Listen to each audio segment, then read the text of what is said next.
We're coming off of God of War 2018.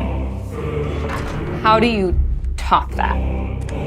How do you deliver something that players will love maybe just as much as God of War 2018?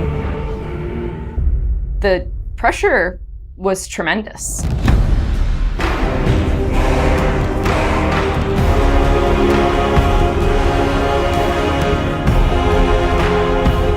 My name is Ariel Angelotti, and I am the senior producer for narrative. My name is Richard Gobert. I'm the story lead for God of War Ragnarok. I'm Jody Kupsko, and I'm the supervising dialogue designer. It's my job to shape the story along with our writing team, our narrative director, and game director. As a producer, it's my job to help build a team to create that content, to own the schedule in realizing that content. I oversee the dialogue production throughout the entire titles. Every line of dialogue that you hear, every human vocalization and effort and grunt, our team touches. So I'm a man now, like you? No. We are not men. We are more than that. The responsibility is far greater. In the story of God of War 2018, we find Kratos seemingly having turned over a new leaf in the Norse lands. He lives a quiet life, hidden in the woods with his wife Faye and their son Atreus. And the story starts with them mourning her death.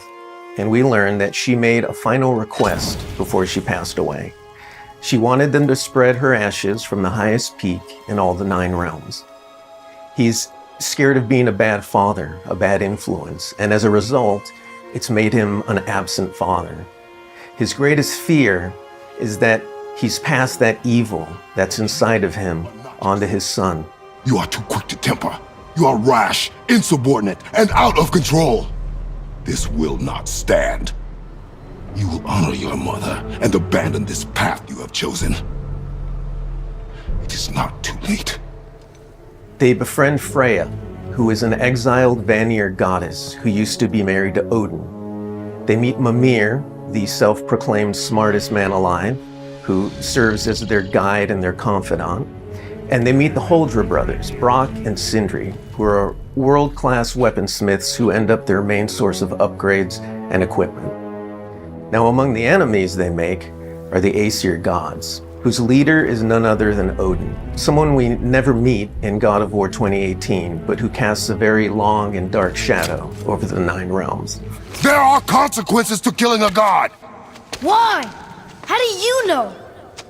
How do you know?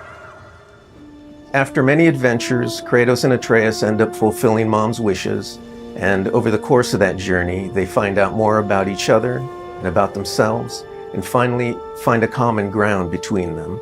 They become the close family unit that Faye hoped that they would become. In God of War Ragnarok, we fast forward a few years, and little Atreus is now a teen, and they're back to hiding out in their home in the woods in Midgard.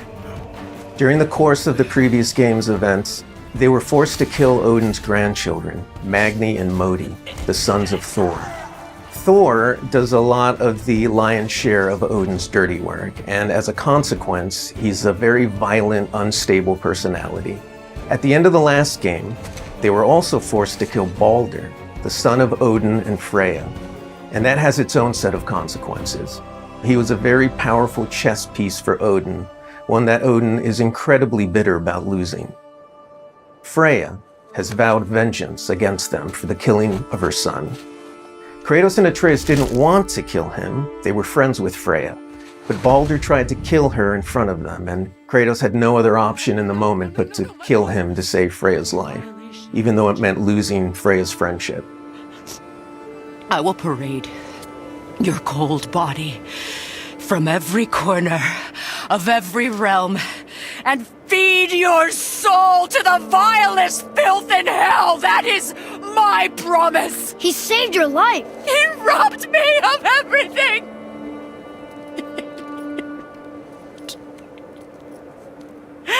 Everything.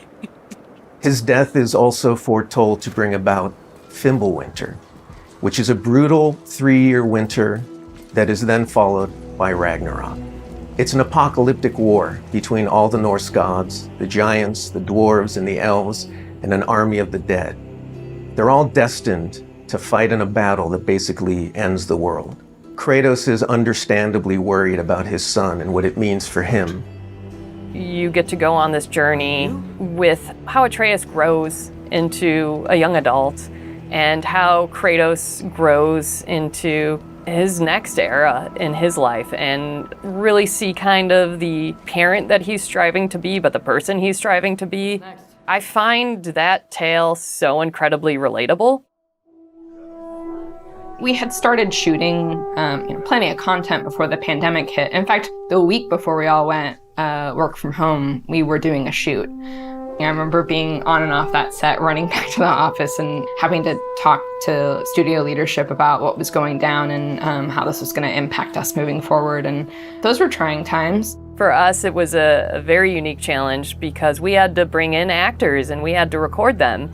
And so we had to look at different ways of adapting our typical motion capture process and dialogue recording process so we can continue production and continue at the quality that we wanted for our players and our fans. We had some actors stand in for other characters, actors who were already, who were like core to one of the scenes, might just be able to play a background character in another scene to be able to avoid a situation where too many people were on set on any given day. We avoided compromising the story that we were trying to tell as a result of the pandemic and these limitations that we had to deal with. There were no cinematics that we changed. We still have the same characters in them in the final game. We just had to get a bit creative with how we shot the content. Our actor for Atreus, Sonny, is a teenage boy, and his voice changed dramatically throughout the several years on this title. I don't want to fight anyone. I just want answers. We had to go in and even out that performance so it sounds like it took place over a short period of time. That was a unique challenge on this one. The prophecies say Fimbulwinter leads to Ragnarok. War is coming. Whether the Norse saga was going to be a trilogy or just 2 games was something we debated a lot. There were obviously pros and cons for either approach. So we waited for Cory Barlog to weigh in, and he did, and he said, let's do it in 2. The consequence to that is, how do you wrap up the story in one game and do Ragnarok justice? How do we lead up to that and then have a big moment at the end of the game and wrap up all those loose threads? This game is bigger than what we initially envisioned. There's a lot of important story moments that we needed to cover. There are more characters that we follow the threads of. And ultimately, it ends up feeling big and epic because there is a lot there for people to enjoy. I am very excited for folks to see this final chapter. A lot happens. We put our characters through the ringer, but we also bring them closure and we provide answers to a lot of the questions the first game posed. Just all of the new combat that we're doing and the new interactions. There's a lot of stuff that's happening in this title that I think people are going to have fun with. We all have our own personal Ragnaroks to deal with. And this story is about how you process that, how you own it, and how you make it a part of yourself and grow from it.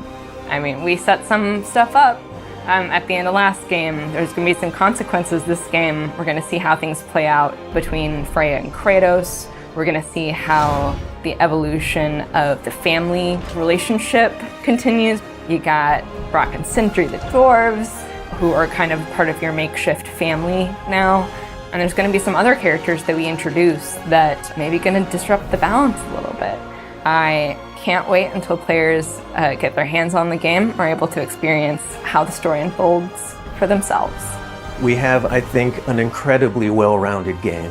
Very satisfying combat, beautiful and rich environments to explore, outstanding character art, a lush and moving soundtrack and soundscape. It's the work of hundreds of very dedicated artists, and they all have their own stories to tell.